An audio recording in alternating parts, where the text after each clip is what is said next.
में। प्रिय भक्तजनों, आज बृहस्पतिवार के दिन आप बृहस्पति देव की बड़ी ही दुर्लभ कथा सुनेंगे। इस कथा को सुनने से भक्तों की सभी मनोकामनाएं भगवान बृहस्पति देव की कृपा से पूर्ण हो जाती है। तो आइए बड़ी ही श्रद्धा और प्रसन्नचित मन से इस कथा को सुनते हैं। भारतवर्ष में एक प्रतापी और दानी राजा राज करता था। वह नित्य गरीबों और ब्राह्मणों की सहायता करता था। यह बात उसकी रानी को अच्छी नहीं लगती थी। वह ना ही गरीबों को दान देती, ना ही भगवान का पूजन करती थी और राजा को भी दान देने से मना किया करती थी। एक दिन राजा शिकारी थी।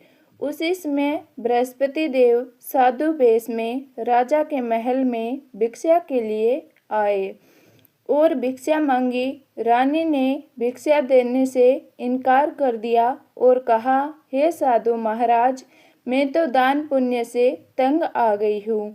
मेरा पति सारा धन लुटाते रहते हैं। मेरी इच्छा है कि हमारा धन नष्ट हो जाए, ना बजेगी बांसुरी।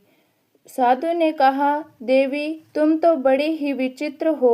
धन संतान तो सभी चाहते हैं, पुत्र और लक्ष्मी तो पापी के घर भी होने चाहिए।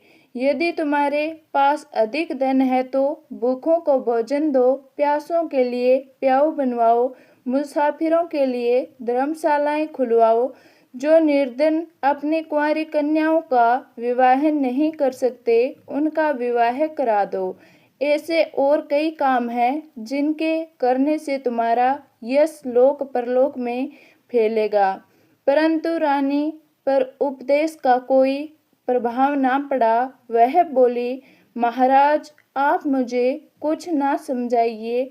मैं ऐसा धन नहीं चाहती जो हर जगह बांटती फिरूं। साधु ने उत्तर दिया, यदि तुम्हारी ऐसी इच्छा है तो तथास्तु। वह साधु महाराज वहां से अलोप हो गए। साधु के अनुसार कहे बातों को पूरा करते हुए रानी को केवल 3 बृहस्पतिवार ही बीते थे कि उसकी समस्त धन संपत्ति नष्ट हो गई। भोजन के लिए राजा का परिवार तरसने लगा। तब एक दिन राजा ने रानी से बोला, हे रानी, तुम यहीं रहो, मैं दूसरे देश को जाता हूँ, क्योंकि यहाँ पर सभी लोग मुझे जानते हैं, इसीलिए मैं कोई छोटा कार्य नहीं कर सकता। ऐसा कहकर राजा प्रदेश चला गया। इस तरह वह अपना जीवन व्यतीत करने लगा। इधर राजा के प्रदेश जाते ही रानी और दासी दुखी रहने लगी। एक बार जब रानी को 7 दिन तक बिना भोजन के रहना पड़ा तो रानी ने अपनी दासी से कहा, हे दासी, पास ही के नगर में मेरी बहन रहती है। वह बड़ी धनवान है। तो उसके पास जा और कुछ लेकर आ, ताकि थोड़ी बहुत गुजर बसर हो जाए। दासी रानी के बहन के पास गई। उस दिन गुरुवार था और रानी के बहन उस समय बृहस्पतिवार व्रत की कथा सुन रही थी। दासी ने रानी की बहन को अपनी रानी का संदेश दिया, लेकिन रानी की बड़ी बहन ने कोई उत्तर नहीं दिया। जब दासी को रानी की बहन से कोई उत्तर नहीं मिला तो वह बहुत ही दुखी। दासी ने वापस आकर रानी को सारी बात बता दी। सुनकर रानी ने अपने भाग्य को कोसा। उधर रानी की बहन ने सोचा कि मेरी बहन की दासी आई थी, परंतु मैं उससे नहीं बोली, इससे वह बहुत दुखी हुई होगी। कथा सुनकर और पूजा समाप्त करके वह अपनी बहन के घर आई और कहने लगी, हे बहन, मैं बृहस्पतिवार की व्रत कर रही थी। तुम्हारी दासी मेरे घर आई थी, परंतु जब तक कथा होती है तब तक ना तो उठते हैं ना ही बोलते हैं, इसीलिए मैं नहीं बोली। कहो दासी क्यों आई थी? रानी बोली, बहन तुमसे क्या छिपाऊं, हमारे घर में खाने तक को अनाज नहीं था। ऐसा कहते कहते रानी की आंखें भर आई। उसने दासी समेत पिछले 7 दिनों से भूखे रहने तक की बात अपनी बहन को विस्तार से सुना दी। रानी की बहन बोली, देखो बहन, भगवान बृहस्पति देव सबकी मनोकामनाओं को पूर्ण करते हैं। देखो शायद तुम्हारे घर में अनाज रखा हो। पहले तो आग्रह करने पर उसने अपने दासी को अंदर भेजा तो उसे सचमुच अनाज से भरा एक घड़ा मिल गया। यह देखकर दासी को बड़ी हैरानी हुई। दासी रानी से कहने लगी, हे रानी, जब हमको भोजन नहीं मिलता तो हम व्रत ही तो करते हैं, इसीलिए क्यों ना इनसे व्रत और कथा की विधि पूछ ली जाए ताकि हम भी व्रत कर सकें। तब रानी ने अपनी बहन से बृहस्पतिवार व्रत के बारे में पूछा। उसकी बहन ने बताया, बृहस्पतिवार के व्रत में चने की दाल और मुनका से विष्णु भगवान का केले के जड़ में पूजन करें तथा दीपक जलाएं, व्रत कथा सुने और पीला भोजन ही करें। इससे बृहस्पति देव प्रसन्न होते हैं। व्रत और पूजन की विधि बताकर रानी की बहन अपने घर लौट गई। 7 दिन बाद जब गुरुवार आया तो रानी और दासी ने व्रत रखा। गुड़साल में जाकर चना और गुड़ ले आई। फिर उससे केले की जड़ तथा विष्णु भगवान का पूजन किया। अब पीला भोजन कहाँ से आए, बात को लेकर दोनों बहुत दुखी थी, क्योंकि उन्होंने व्रत रखा था, इसीलिए बृहस्पति देव उनसे प्रसन्न थे। इसीलिए वे एक साधारण व्यक्ति का रूप धारण कर 2 थालों में सुंदर पीला भोजन को दे गई। भोजन पाकर दासी प्रसन्न हुई और फिर रानी के साथ मिलकर भोजन ग्रहण किया। उसके बाद वे सभी गुरुवार को व्रत और पूजन करने लगी।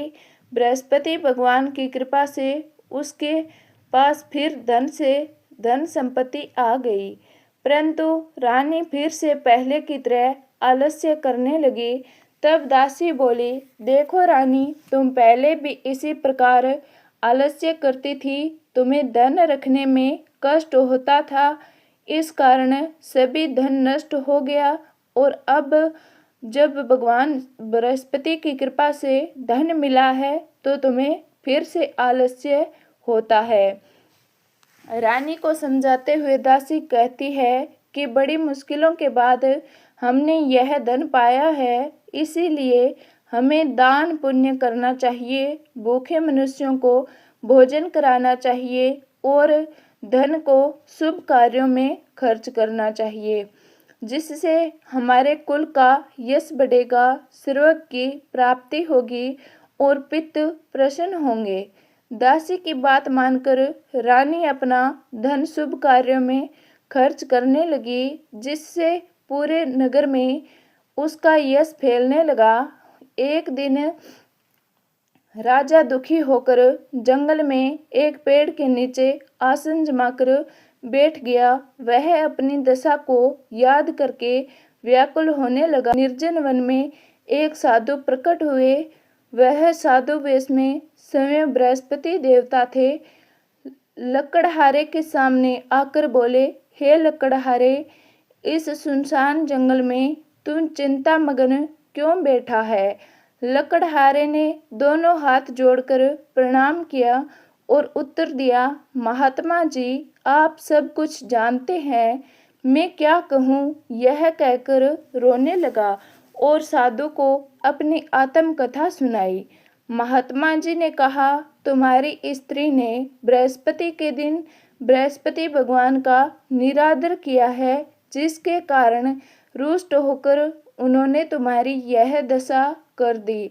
अब तुम चिंता को दूर करके मेरे कहने पर चलो तो तुम्हारे सब कष्ट दूर हो जाएंगे और भगवान पहले से भी अधिक संपत्ति देंगे। तुम बृहस्पति के दिन कथा किया करो, 2 पैसे के चने मुनका लाकर उसका प्रसाद बनाओ और शुद्ध जल से लोटे में शक्कर मिलाकर अमृत तैयार करो। कथा के पश्चात अपने सारे परिवार और सुनने वाले प्रेमियों में अमृत व प्रसाद बांटकर आप भी ग्रहण करो।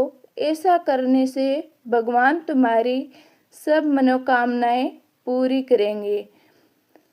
साधु के ऐसे वचन सुनकर लकड़हारा बोला, प्रभु, मुझे लकड़ी बेचकर इतना पैसा नहीं मिलता जिससे भोजन के उपरांत कुछ बचा सकूं। मैंने रात्रि में अपने स्त्री को व्याकुल देखा है। मेरे पास कोई साधन नहीं जिससे उसका समाचार जान सकूं। फिर मैं कौन सी कहानी कहूँ यह भी मुझको मालूम नहीं। साधु ने कहा, हे राजा, मन में भगवान के पूजन करना, तुम्हें रोज से 2 गुना धन मिलेगा। जिससे तुम ना स्नान करती थी ना किसी देवता का पूजन करती थी। इस कारण ब्राह्मण देवता बहुत दुखी रहते थे। भगवान की कृपा से ब्राह्मण के यहाँ एक कन्या उत्पन्न हुई। कन्या बड़ी होने लगी। प्रातः स्नान करके वह भगवान विष्णु का जप करती। बृहस्पतिवार का व्रत भी करने लगी। पूजा पाठ समाप्त कर पाठशाला जाती तो अपनी मुट्ठी में जौ भर के ले जाती और पाठशाला के मार्ग में डालती जाती। लौटते समय वह जो श्रवण के हो जाते तो उनको बेचकर घर ले आती। एक दिन वह बालिका सूप में उस सोने के जौ को फटकार कर साफ कर रही थी। तभी उसकी माँ ने देखा और कहा कि बेटी, सोने के सूप भी होना चाहिए। दूसरे दिन गुरुवार था। कन्या ने व्रत रखा और बृहस्पति देव से सोने का सूप देने की प्रार्थना की। बृहस्पति देव ने उसकी प्रार्थना स्वीकार कर ली। रोजाना की तरह वह कन्या जौ फैलाती हुई पाठशाला चली गई। पाठशाला से लौटकर जब वह जौ बीन रही थी तो बृहस्पति देव की कृपा से उसे सोने का सूप मिला। उसे वह घर ले आई और उससे जौ साफ करने लगी, परंतु उसकी माँ का वही ढंग रहा। एक दिन की बात है, कन्या सोने के सूप में जब जौ साफ कर रही थी, उसी समय उस नगर का राजकुमार वहां से निकला। कन्या के रूप में उस कार्य को देखकर वह उस पर मोहित हो गया और राजमहल में आकर वह भोजन तथा जल त्याग कर उदास होकर लेट गया। राजा को जब राजकुमार द्वारा अन्न जल त्यागने का समाचार ज्ञात हुआ तो अपने मंत्री के साथ वह अपने पुत्र के पास गया और पूछा कि हे पुत्र, तुम्हें किस बात का दुख है, तुम्हें क्या चाहिए? तो उसने कहा, हे पिताजी, मुझे एक लड़की बहुत पसंद है, मैं उससे विवाह करना चाहता हूँ। तो राजा ने कहा, हे पुत्र, वह लड़की कौन है, कहाँ है, मुझे बताओ। तो राजकुमार ने राजा को उस लड़की के घर का पता भी बता दिया। मंत्री उस लड़की के घर गया। मंत्री ने ब्राह्मण के समक्ष राजा की ओर से निवेदन किया। कुछ ही दिन बाद ब्राह्मण की कन्या का विवाह राजकुमार के साथ संपन्न हो गया। कन्या के घर से जाते ही ब्राह्मण के घर में पहले की भांति गरीबी का निवास हो गया। एक दिन दुखी होकर ब्राह्मण अपनी पुत्री से मिलने गए। बेटी ने पिता की अवस्था को देखा तो अपनी माँ का हाल पूछा। ब्राह्मण ने सभी हाल कह सुनाया। कन्या ने बहुत सा धन देकर अपने पिता को विदा कर दिया, लेकिन कुछ दिन बाद फिर वही हाल हो गया। ब्राह्मण, पिताजी, आप माताजी को यहाँ लिवा लाओ, मैं उन्हें वह विधि बताऊंगी जिससे गरीबी दूर हो जाए। ब्राह्मण देवता अपनी पत्नी को साथ लेकर अपनी पुत्री के पास राजमहल पहुँचे तो पुत्री अपनी माँ को समझाने लगी, हे माँ, तुम प्रातःकाल स्नान आदि करके विष्णु भगवान का पूजन करो तो सब दरिद्रता दूर हो जाएगी। परंतु उसकी माँ ने उसकी एक भी बात नहीं मानी।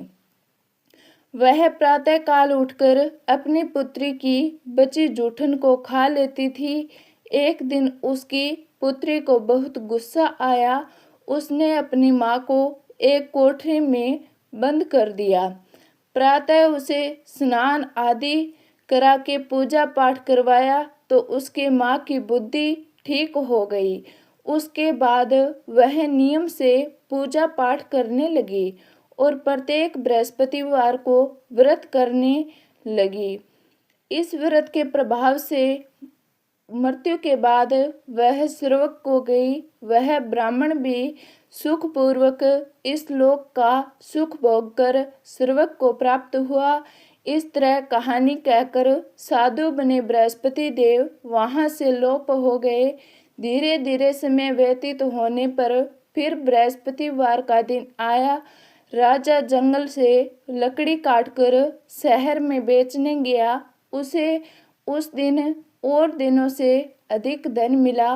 राजा ने चना गुड़ आदि लाकर बृहस्पतिवार का व्रत किया।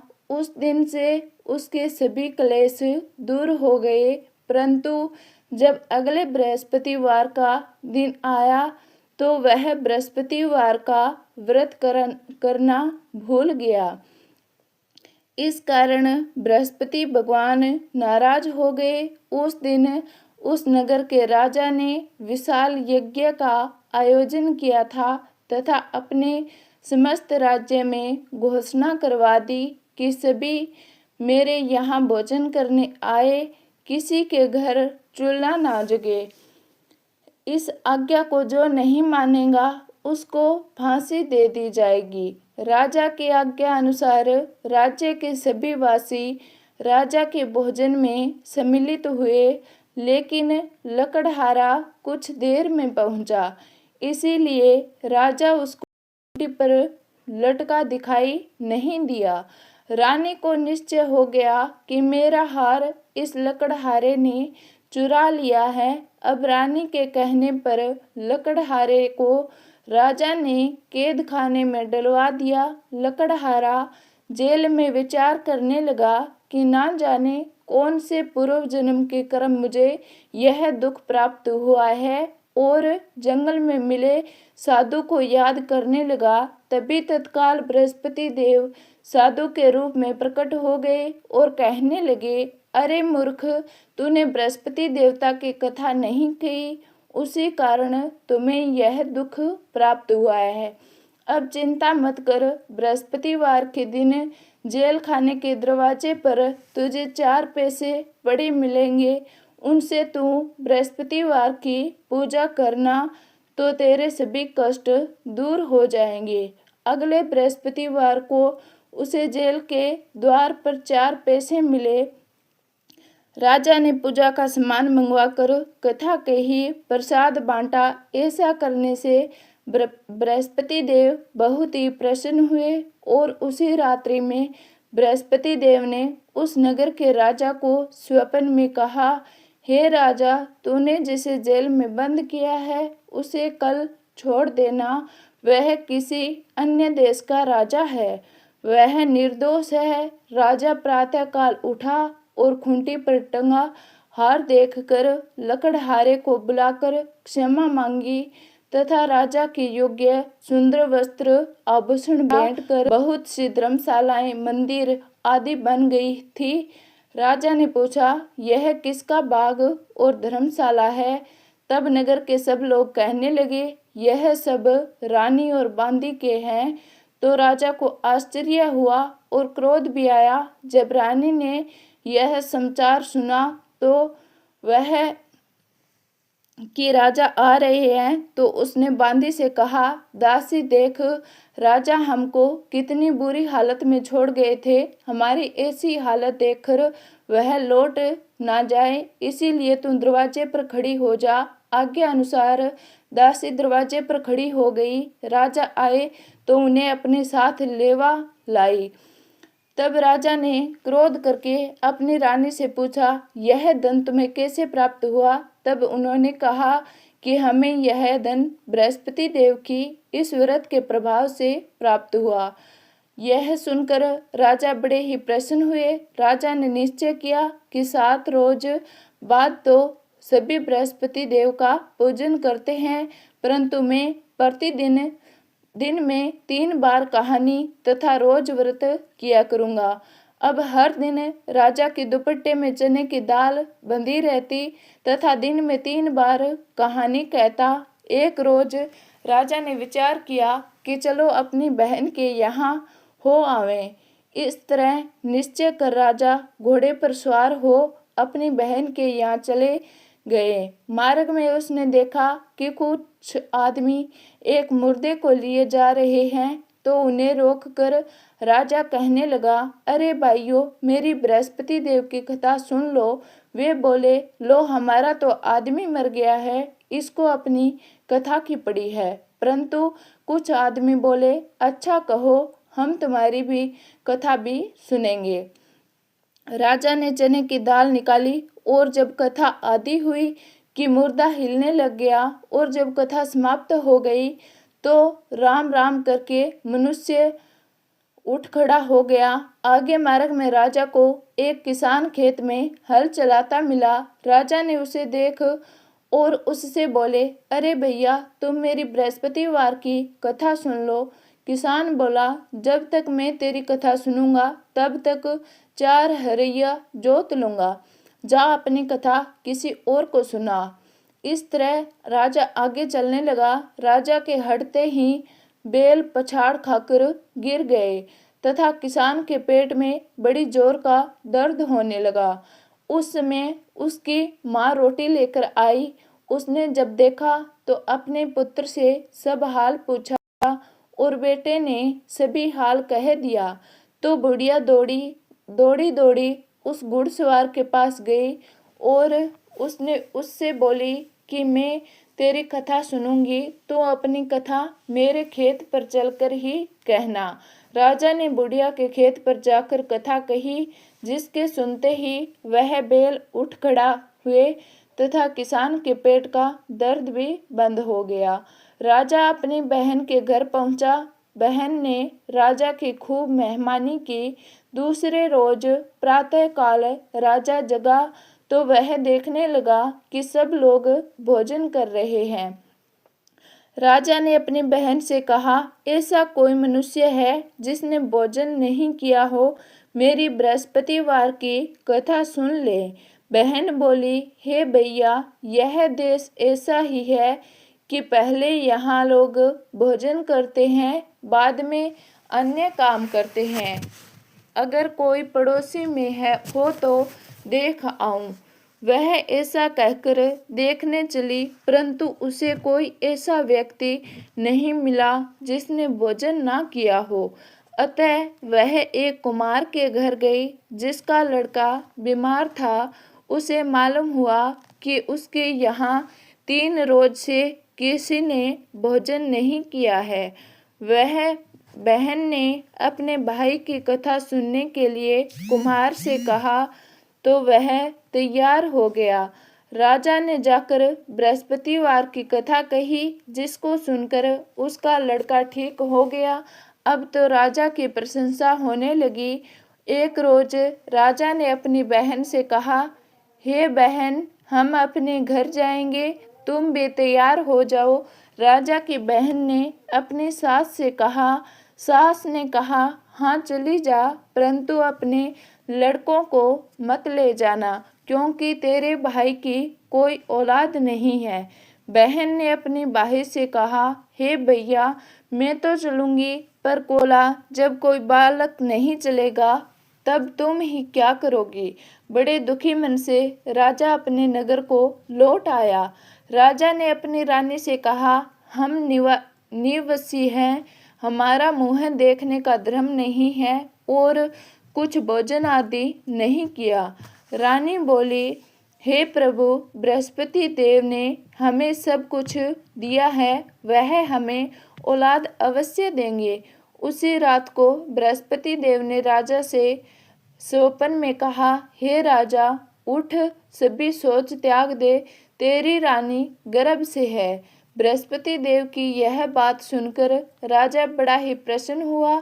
यह बात पूरे नगर में फैल गई और सभी बड़े ही प्रसन्न हुए। 9वें महीने रानी के गर्भ से एक सुंदर पुत्र पैदा हुआ। तब राजा बोला, हे रानी, स्त्री बिना भोजन के रह सकती है, पर बिना कहे नहीं रह सकती। जब मेरी बहन आवे तो तुम उससे कुछ मत कहना। रानी ने सुनकर हाँ कह दिया। जब राजा की बहन ने यह शुभ समाचार सुना तो वह बहुत ही खुश हुई तथा बधाई लेकर अपने भाई के यहाँ आई। तभी रानी ने कहा, घोड़ा चढ़कर तो नहीं आई, गधा चढ़ी आई। रानी की बहन बोली, भाभी, मैं इस प्रकार ना कहती तो तुम्हें औलाद कैसे मिलती।